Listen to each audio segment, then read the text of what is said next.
म्हणून बार्शी सकट आपल्या धाराशिव जिल्ह्याच्या आपल्या परिसराला पाण्याची मुबलक सोय होणार आहे। आणि म्हणून माझी आपल्याला एवढीच विनंती आहे की येणाऱ्या काळामध्ये आपला मतरूपी आशीर्वाद, घड्याळ म्हणजे मोदीजींना मत, घड्याळ म्हणजे विकासाला मत, घड्याळाला रणवीर भाई यांनी 2009 ला एकदा आमच्यासाठी मतदान मागितलं होतं का? तर घड्याळ आपल्यासाठी नवीन नाहीये, उलट ते आईस्क्रीम कोण आपल्यासाठी नवीन आहे।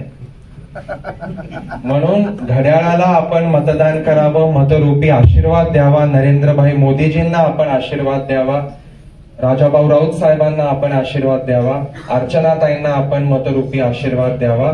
आणि येणाऱ्या 7 तारखेला 1 नंबरला घड्याळाचं बटन आहे, घड्याळाचं बटन दाबून आपण या सर्वांना आशीर्वाद देत आपल्या गावातून प्रचंड असं मताधिक्य द्यावं, एवढीच आपल्याला नम्र विनंती करतो। एबीपी माझा, उघडा डोळे बघा नीट।